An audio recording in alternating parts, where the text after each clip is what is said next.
The purpose of this presentation is to provide a high-level overview of the FACT accreditation process that will enable the participant to describe the accreditation process from application through final accreditation, to define common terminology, to explain the function and role of the accreditation coordinator and the on-site inspector, and to correlate preparation for inspection with the accreditation outcome.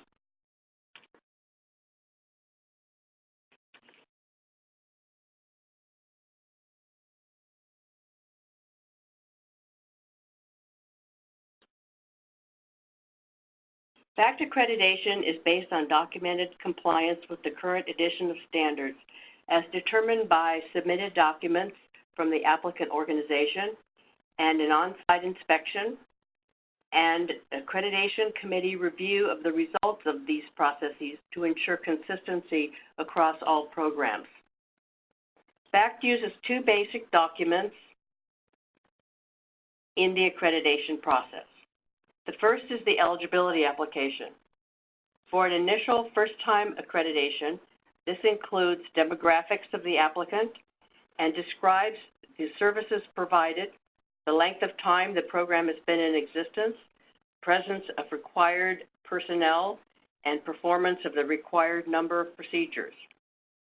For renewal accreditation, a renewal report is a similar document that serves essentially the same function and includes a description of any changes that may have occurred within the accredited program.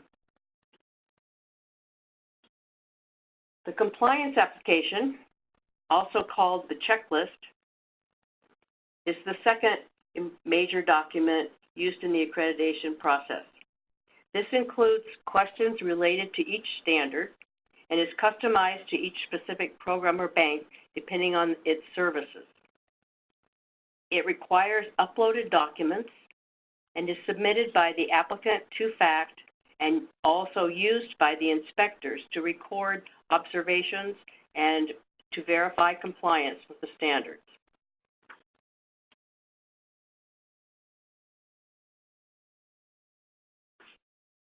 Almost all of the steps in the FACT accreditation process are completed in this online portal.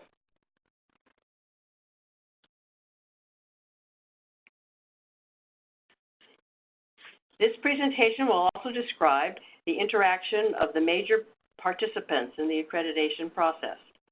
First are the applicant organizations.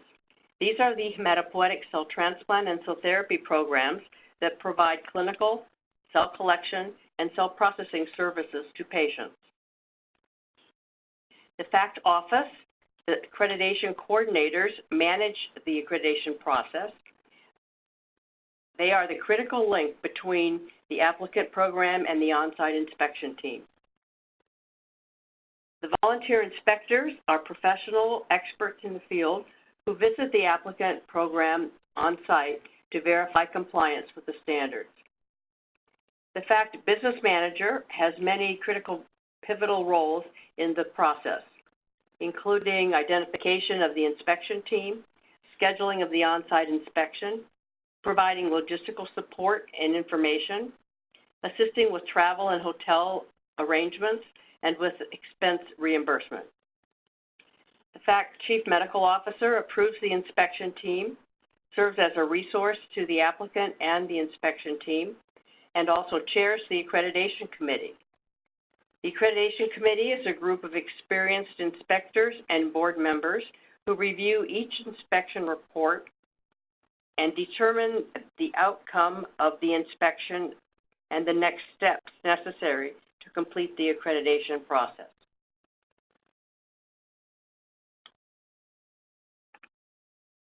The FACT accreditation coordinators are FACT staff members with specific expertise in standards and accreditation. One coordinator is assigned to each application to provide consistency. The coordinators are available during and after accreditation has been awarded and throughout the accreditation cycle.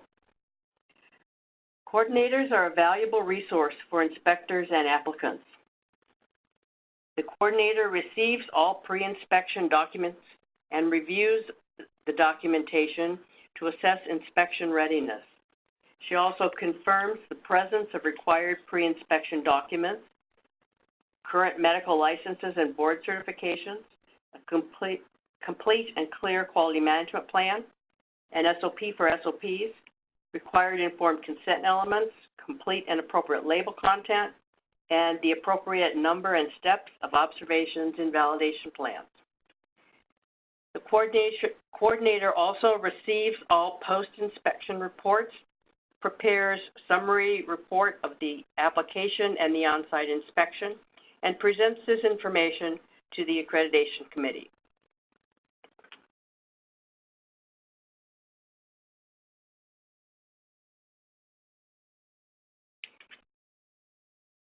The eligibility application for first-time initial accreditation does include a non-refundable registration fee. A program should apply for accreditation after self-determination of eligibility and confirmed organizational commitment. For a clinical program applicant, this includes designation of cell collection and processing facilities that also meet FACT standards or are independently accredited. If the clinical transplant program administers immune effector cell therapies, or if independent immune effector cell accreditation is sought, this also includes the manufacturing laboratories within the institution or the broader campus that are not part of the routine cell therapy laboratory, but that manufacture products used on the accredited clinical program.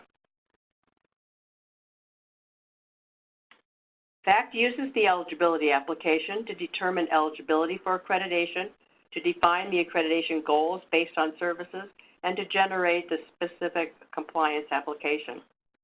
New programs have 12 months from acceptance of the eligibility application to complete the compliance application.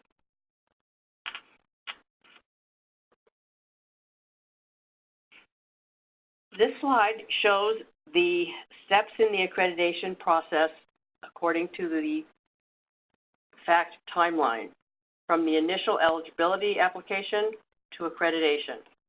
This represents the maximum time frame allowed.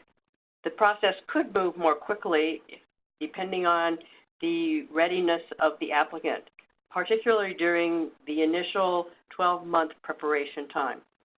The remaining steps on the bottom line generally take approximately this much time, and FACT has determined that it has the resources and ability to complete the process along this timeline as long as applicant facilities are also staying on the timeline.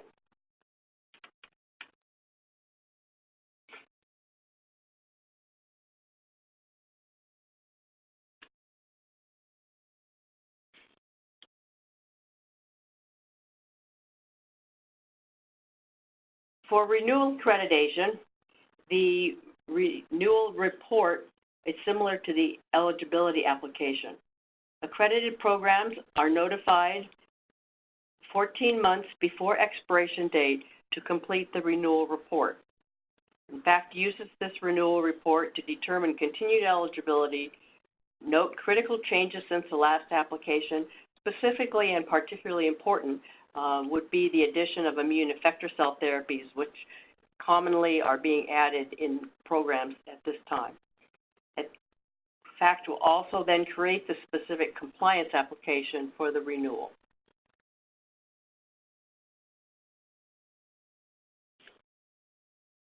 This slide shows the renewal process along the expected timeline.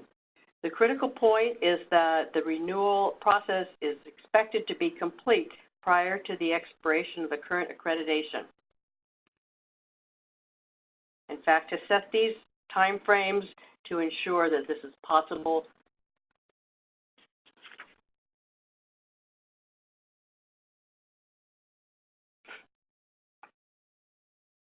the compliance application is provided to the applicant within 1 month from submission of the renewal report.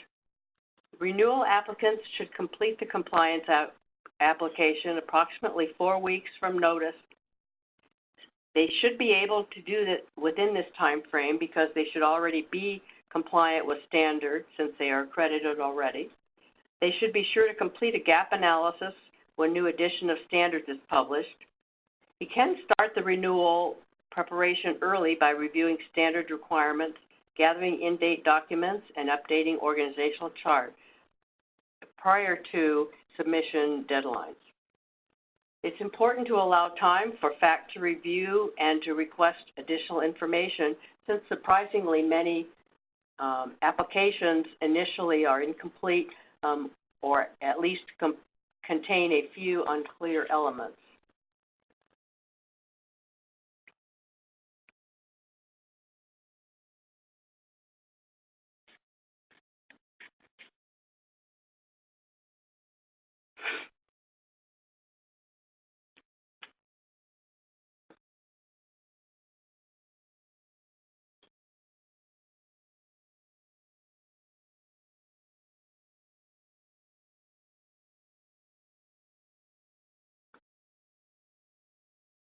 The compliance application is customized by FACT based on the applicant's services.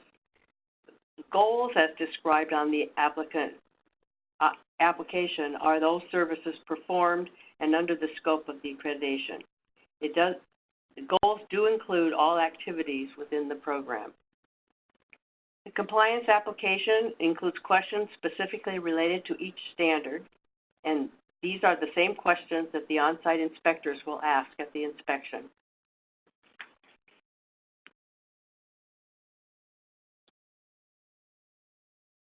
When completing the compliance application, the applicant should complete a gap analysis with the standards, correct any deficiencies that are identified, completely and thoroughly answer the questions, and submit the documentation.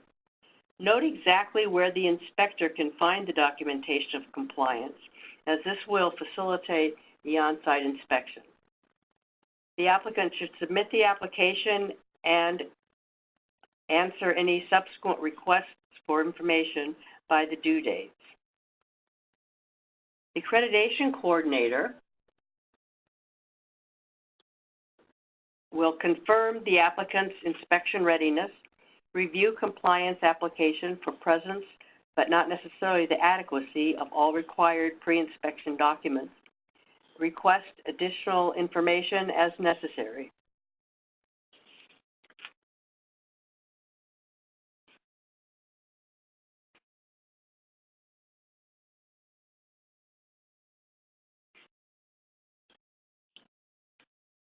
The best prepared programs have the best on-site inspection outcome.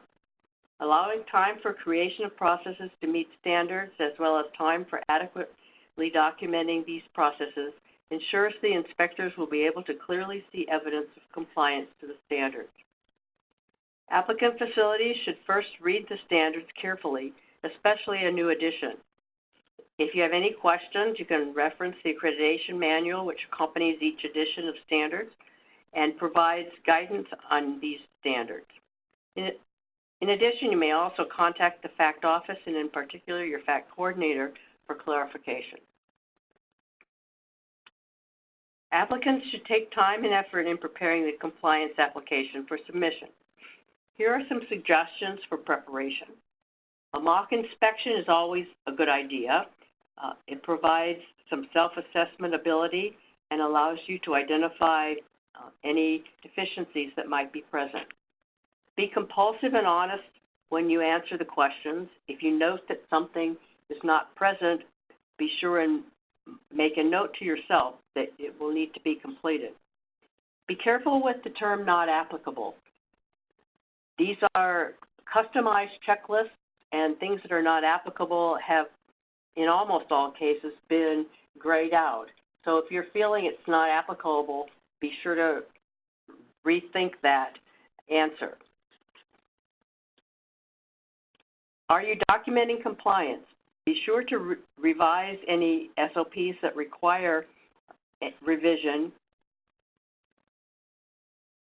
and include any worksheets or other documents that accompany the SOP and may make the documentation more comprehensible. Order your SOPs by the standards. It's not necessary that your SOPs always be in that order, but if they're organized in the order of the standards for the on-site inspection, that facilitates completion of the checklist by the inspectors. Note the exact place within a document that demonstrates compliance with the standards. Highlight the SOP section or attach the documentation to the standards. It's also a good idea to indicate the location of the documentation on the compliance application. That helps the inspector to find it easily also. The next step in the process is to plan and conduct the on-site inspection. This should be completed in 6 months or more before expiration of the prior accreditation.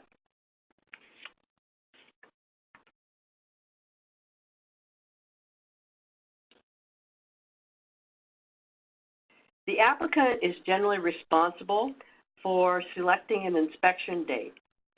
The applicant should identify dates when all key personnel will be available and all inspection sites will be available.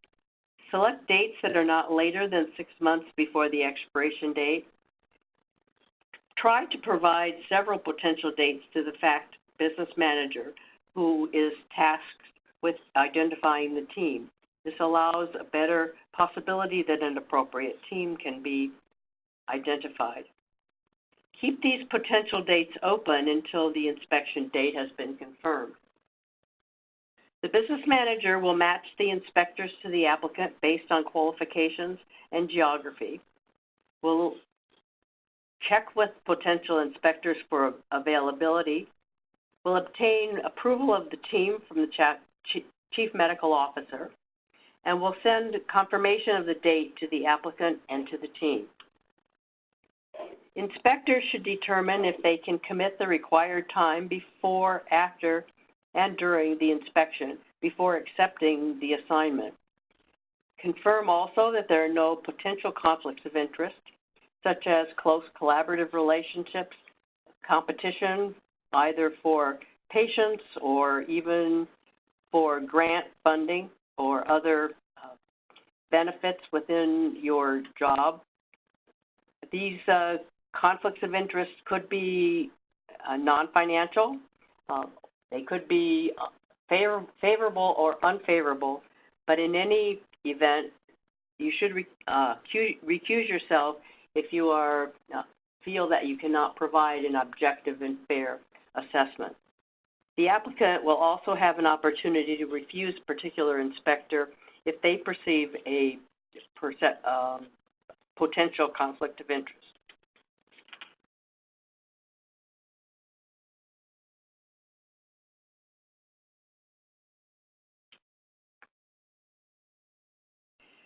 The applicant also has a lot of responsibility in arranging the logistics.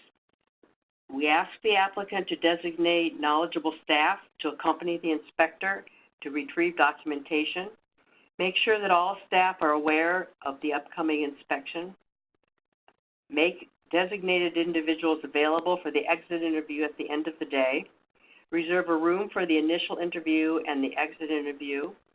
And if the primary language of the applicant is not English, the applicant's responsible for providing an interpreter for the entire day, and there will need to be at least one interpreter for each inspector. The applicant also needs to reserve a workroom for the inspectors, arrange internet connectivity, arrange a light lunch for the inspectors.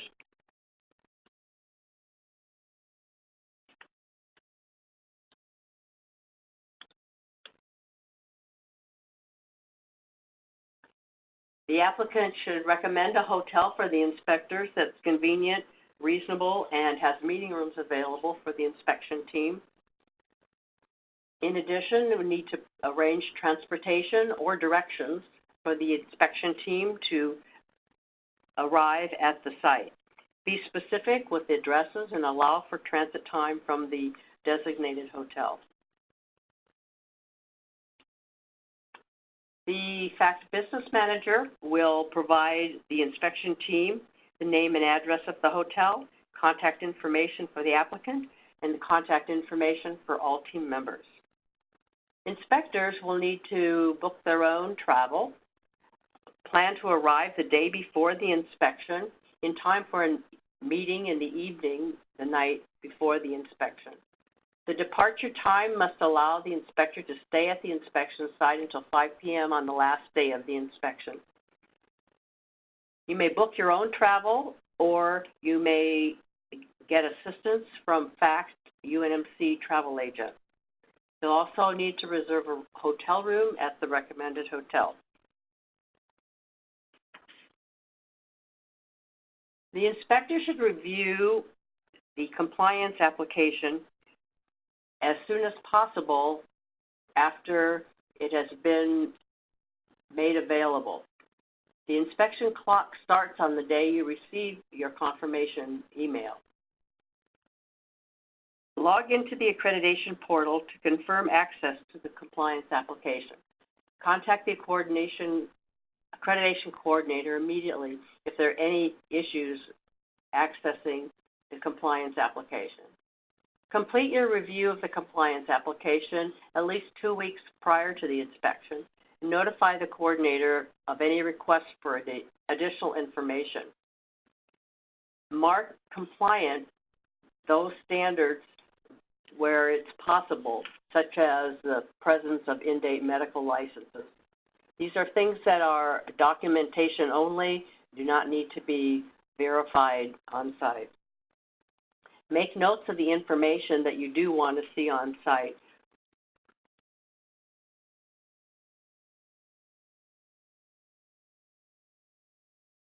This is just a diagram of the typical inspection team. In general, there are at least 3 inspectors for a complete hematopoietic cell therapy program. 1 inspector will be assigned to inspect the clinical program, 1 the apheresis collection site, and 1 the processing facility.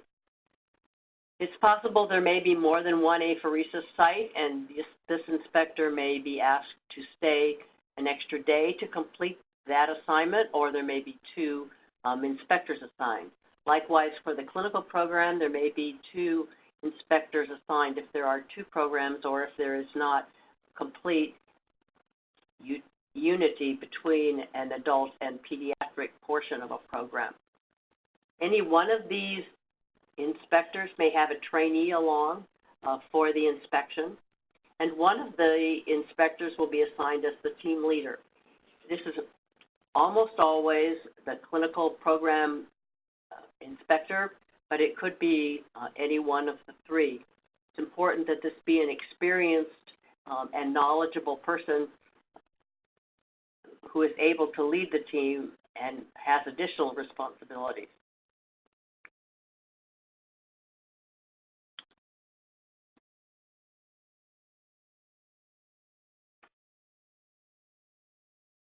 This slide just shows some of the responsibilities of the team leader. Approximately a month before the inspection, the team leader should contact the program director and review the proposed inspection agenda and confirm the meeting location for an initial interview.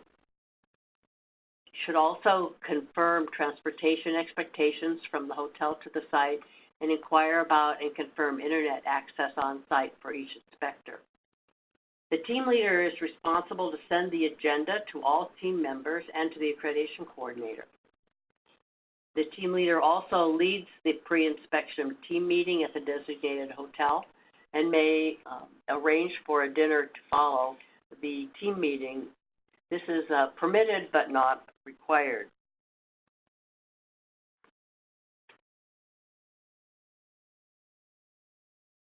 The accreditation coordinator arranges a pre-inspection teleconference with the team approximately 2 weeks prior to the inspection. It's important that the team leader be a part of this to explain the agenda and confirm transportation details as provided by the applicant. During this period, the team also discusses preliminary findings from its document review and there may be also some communication from the coordinator about any specific instructions related to the applicant. Primarily, this may be about such issues as data management or outcomes.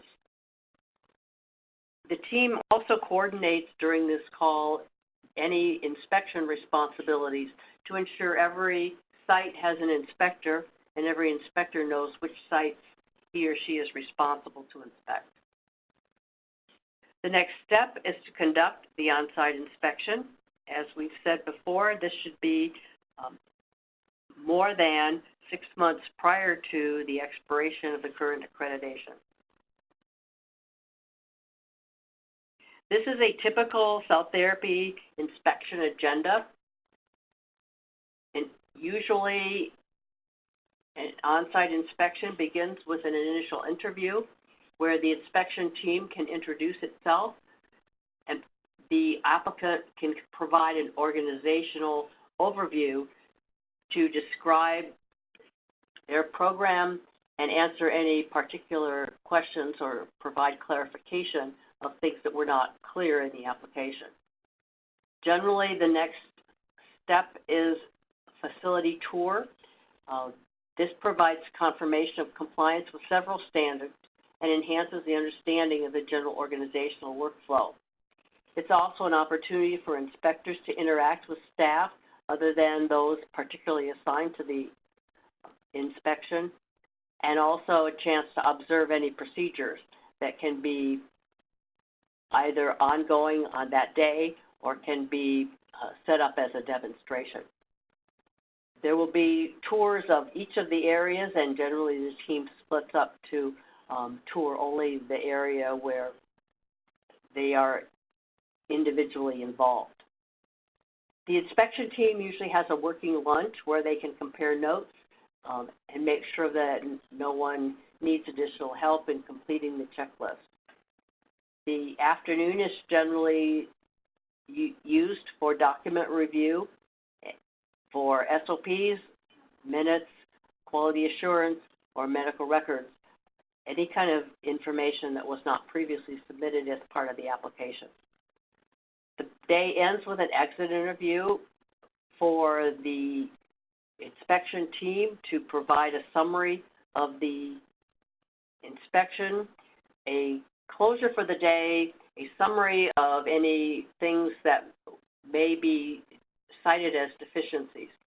The applicant is encouraged to invite anyone to this meeting that might be important in the organization, but not necessarily intimately involved in the on-site inspection.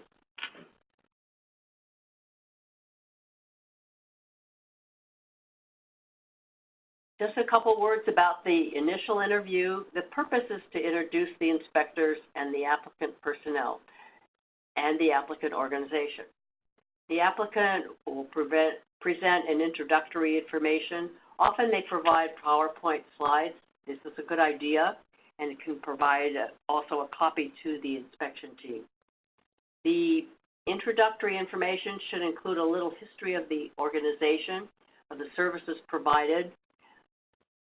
It's important to describe at this point how immune effector cells, if they are administered, are integrated into the program. The applicant should emphasize anything that's unusual about its organization or function, particularly when there are collaborative relationships among several different facilities. Should include the off-site facilities as part of this description and provide an overview of quality management plans. The inspection team will also introduce themselves, their role on the inspection team, and also just briefly describe what they do in their day job. The inspection team should review the schedule for the inspection day, verify the appropriateness of the agenda, and if they have identified information that they already know they're going to need to have provided, this is a good time to list that additional documentation and give the applicant time to find it.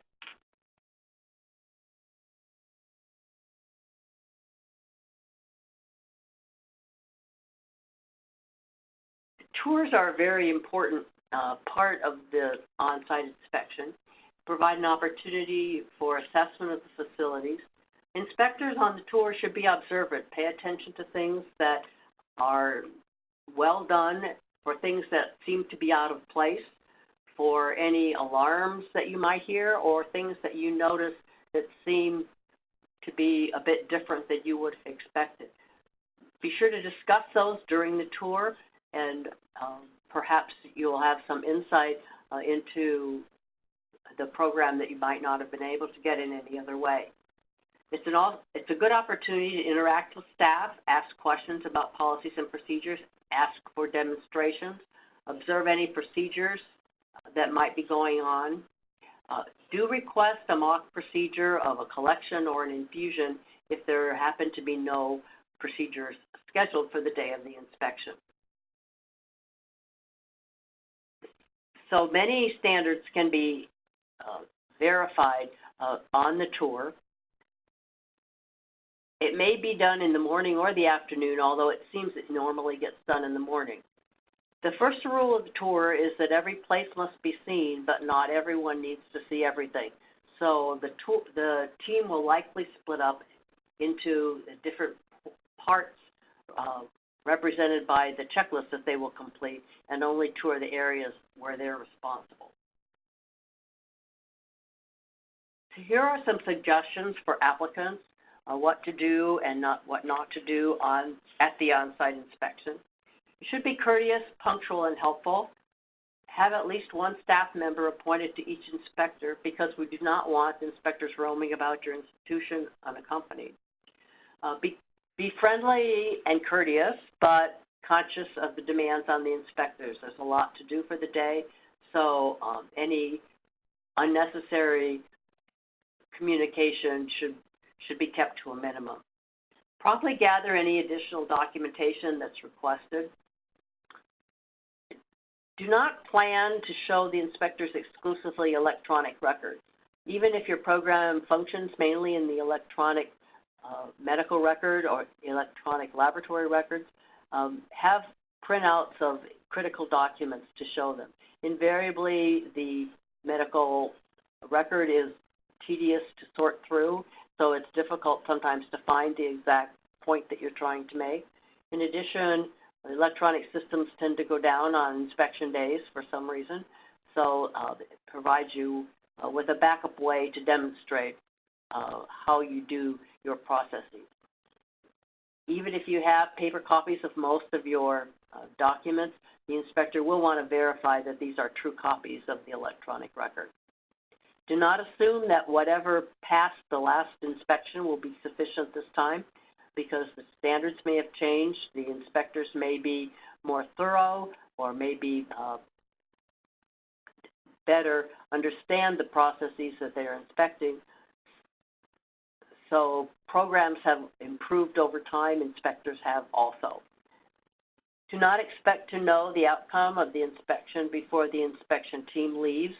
The inspectors are there as the eyes and ears of fact. They will write a report, but it will be reviewed by the Accreditation Committee before a final determination is made. Do not argue with the inspectors. We do want this to be a collegial and educational experience. Discussion is great and encouraged, but there's a difference between a discussion and an argument, and I think most people will know the difference and know when they've crossed the line. The inspection team will have a closed session to review findings and prepare for the exit interview. If the inspection has not gone very well, or there are some significant findings that the program director may not be aware of, the team may request a private session with the program director if necessary. The exit interview is meant to be a summary. The applicant may invite significant personnel if desired.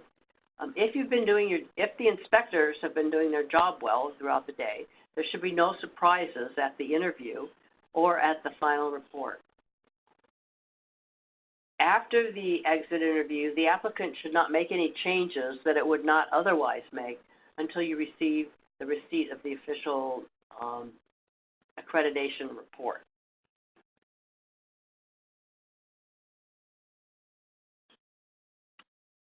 The next step is to determine the inspection outcome and notify the applicant. Immediately following the inspection, the inspectors should write their inspection report for their applicable section and submit it online. We normally expect this within 3 days of the inspection. The team leader will review the full inspection report and submit his or her report online within 2 weeks of the inspection. The coordinator will review these reports and may have some questions, so the inspectors are expected to provide any clarifications requested or provide additional information or documentation if it's necessary. When the coordinator has completed the accreditation report, this report will be provided to the inspectors, and the inspectors should be sure to review it in case there have been any misunderstandings or misinterpretations.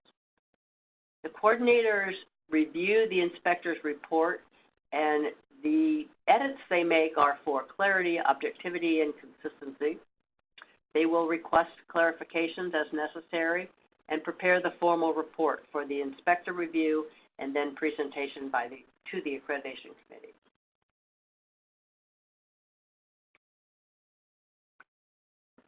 The Accreditation Committee reviews and discusses each accreditation report. It may revise the deficiencies, variances, and suggestions based on their own experience, prior decisions made by the committee, or precedents set within the organization. They will determine the outcome and next steps. If there are any special issues or new and unusual issues that arise, these will be referred to the FACT Board of Directors for a determination. We do encourage the inspectors to be on the accreditation call when the program they inspected is being discussed. This should be very educational for the inspectors and may be also useful to the committee to better understand the report. These are the potential outcomes of the accreditation call. Starting from the top, full accreditation awarded on the day of the accreditation committee.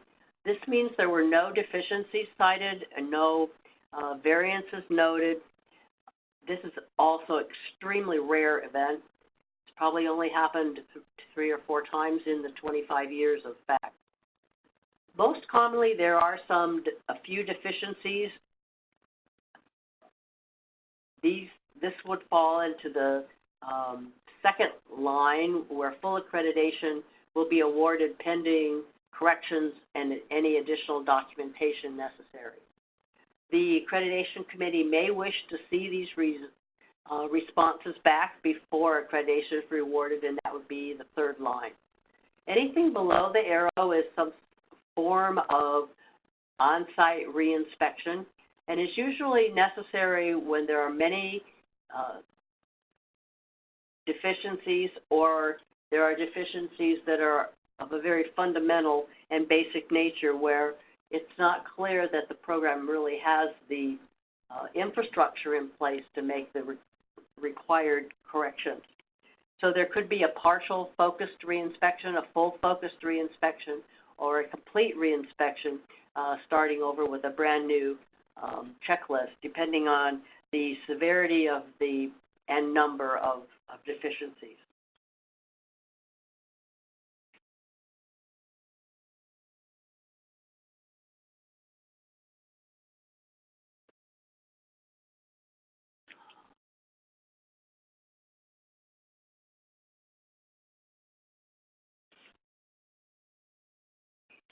Key personnel who were identified in the accreditation portal as participants in this program will be notified by email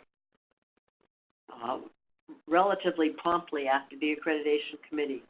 The letter will explain the overall results and include with a list of each deficiency, variance, and suggestion. It will also include the applicable standard number, the explanation of the deficiency, the required responses, and the timeline.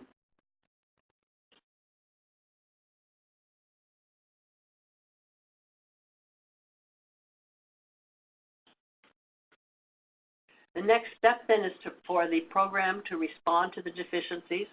If you stayed on the timeline, you can see here that you have 3 months before expiration of the current accreditation to correct deficiencies.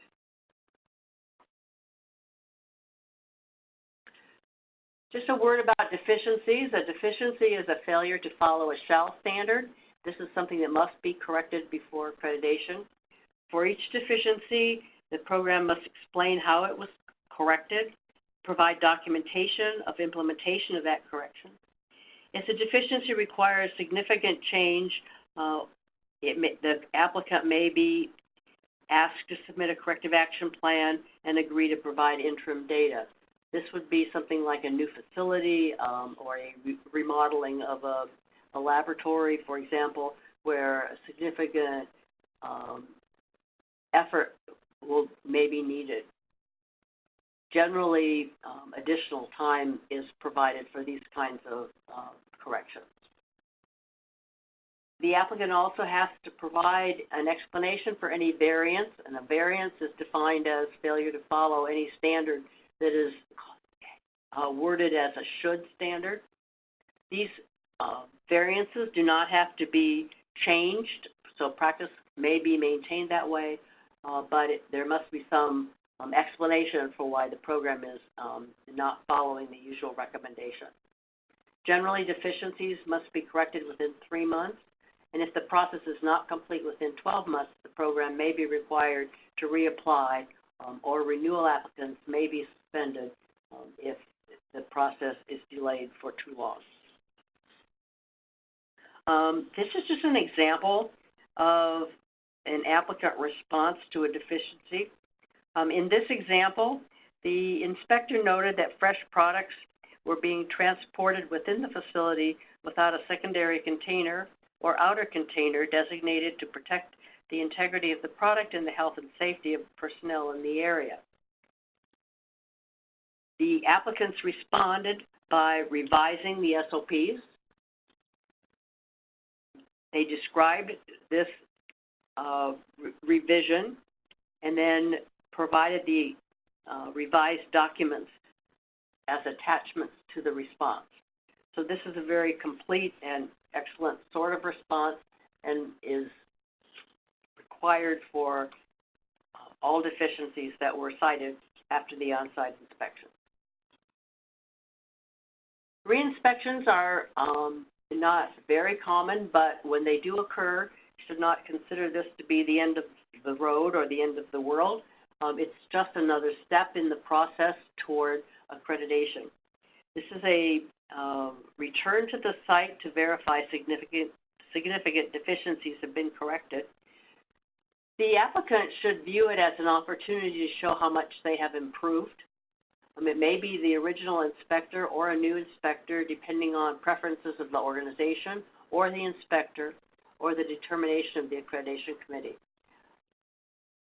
It may be focused only on the checklist items where there were deficiencies, or may it be a complete re-inspection.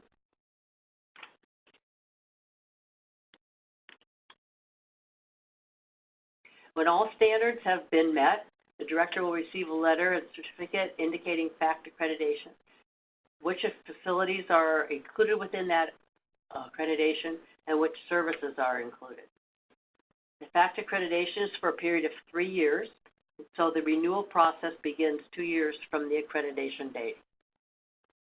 If you are finished early and are awarded accreditation early, you will not be penalized by moving your accreditation date. Applicants and inspectors should send feedback on the inspection process to the FACT office.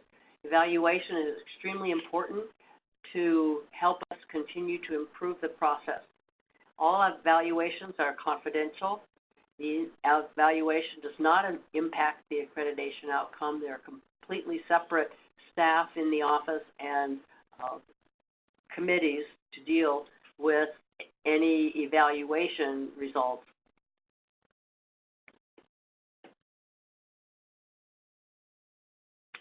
Accreditation suspension or termination also unusual but possible, and so Applicants and inspectors should be aware that this can happen. Suspension is when you're not accredited. Your facility name is removed from the website pending resolution of the issue, and accreditation can be reinstated without any change in the expiration date when the issue has been resolved. Termination is when the accreditation is revoked. Completion of the entire accreditation process will be required to regain accreditation. Typical causes are extensive delays beyond the accreditation timeline that are caused by the applicant, or when there are significant deficiencies that take long periods of time to provide correction.